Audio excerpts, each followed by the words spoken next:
Ang mangangaral. Ikawalong kabanata. Walang katulad ang taong marunong na kayang magpaliwanag ng mga bagay. Ang karunungan ng tao'y nakapagpapasaya ng mukha, at ang simangot ay nawawala. Sundin ang hari. Sundin mo ang utos ng hari, dahil ipinangako mo sa Diyos na gagawin mo ito. Huwag mong pababayaan ang tungkulin mo sa hari, at huwag kang sasama sa mga nagpaplano ng masama laban sa kanya, dahil kayang gawin ng hari ang anumang gustuhin niya. Makapangyarihan ang utos ng hari at walang makakatutol dito. Ang sinumang sumusunod sa kanyang utos ay hindi mapapahamak. Alam ng taong marunong kung kailan at kung paano gagawin ang isang bagay. Dahil ang bawat bagay ay may kanya-kanyang tamang oras at pamamaraan ng paggawa, gaano man kabigat ang kinakaharap ng tao.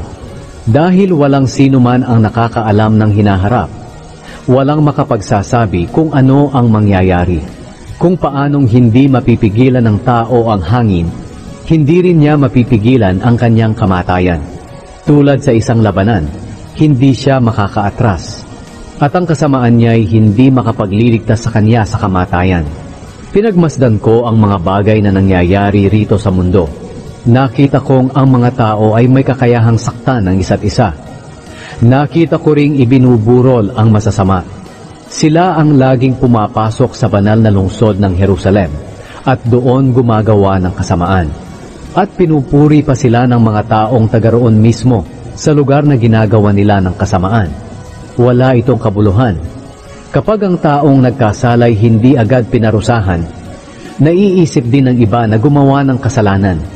Kahit ang isang tao'y magkasala ng 100 beses at mabuhay pa ng matagal, alam kong mas mabuti pa rin ang kahihinatnan ng taong may takot sa Diyos. Hindi magtatagal ang buhay ng taong masama na walang takot sa Diyos. Magiging parang anino ang buhay niya. Sandali lang at agad mawawala. Ang problema lang sa mundong ito ay kung minsan ang mga taong matuwid pa ang siyang napaparusahan ng parusang para sana sa masasama.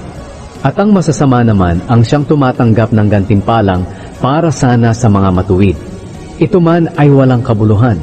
Kaya para sa akin, mas mabuting magpakasaya ang tao sa buhay.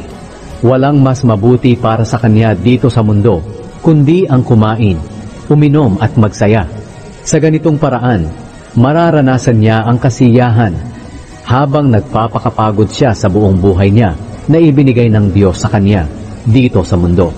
Habang pinagsisikapan kong intindihin ang mga nangyayari rito sa mundo, nalaman ko kung gaano kaabala sa trabaho ang mga tao araw at gabi. Nakita ko rin ang mga ginagawa ng Diyos dito sa mundo. Walang sino man ang makakaintindi nito. Kahit ano pa ang gawin ng tao para intindihin ito, hindi pa rin niya ito maiintindihan. Kahit sabihin pa ng marunong na naiintindihan niya, pero ang totoo, hindi niya talaga naiintindihan.